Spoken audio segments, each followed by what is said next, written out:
show our world to ourselves. Let's make a picture of our world so that we can see our world. And then little did they know that 17,000 years later, a tree was going to fall over. This is near Bordeaux. A tree was going to fall over and uproot a piece of earth where the crust between the earth and the cave was very thin.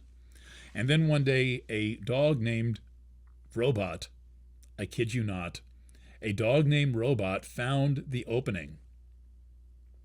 And some kids went down there with handmade lanterns approximately in 1940 and found this massive labyrinthine, essentially art gallery under the ground. Imagine the consciousness required to make that art gallery. Imagine that transition. You are at that stage right now of going from this kind of collective tribal state where that you're immersed in the beauty of existence and all of that, and then suddenly you wake up and you are you. You are the you that only you is you, and you absolutely know that with every fucking cell in your body, and not everyone gets to have that experience on this planet, and some of you listening will not have it, and some of you listening will absolutely have that experience of knowing that you are you, the one and only, absolutely distinct, never to happen again, you.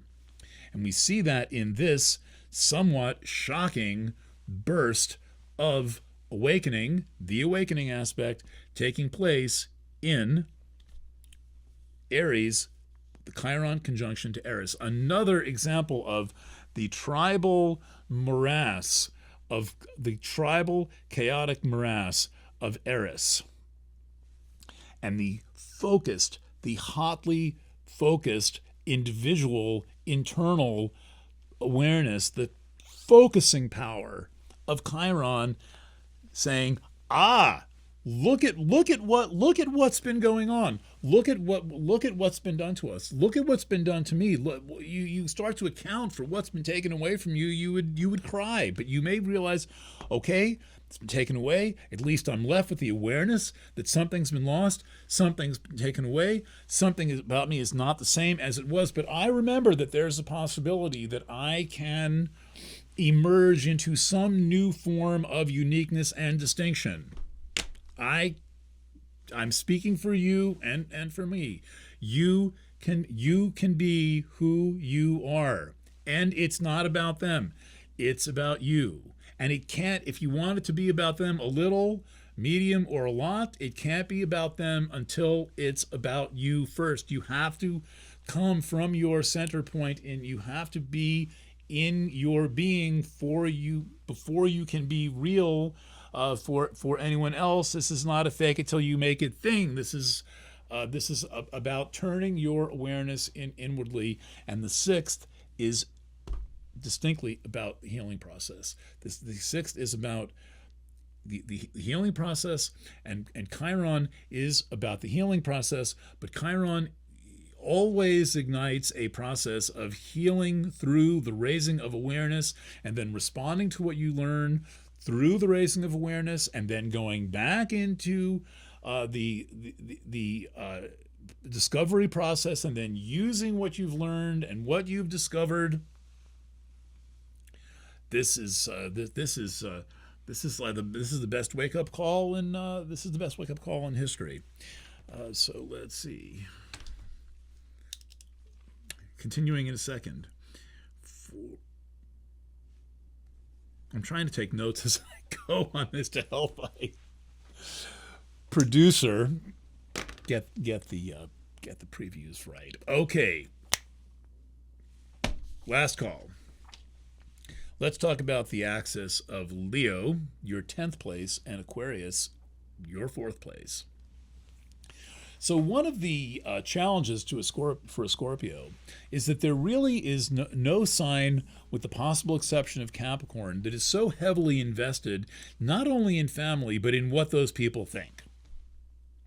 So it's one thing to take care of your family and all that, and to love them and appreciate them and all that. It's another thing to have your whole life be governed by what you think they think. But you have that issue quite possibly, that your security, here's another way to look at it, your security is somehow involved with with being accepted, and being accepted can seem to require you to not take too many chances expressing yourself because you could get rejected. This is a very important complex to be aware of and to think about the extent to which you might have it. So I'm not meekly suggesting that you like break up with your family, but what I am suggesting is that you remember that you being you can in no way be conditioned upon your concept of whether they will accept you for who you are.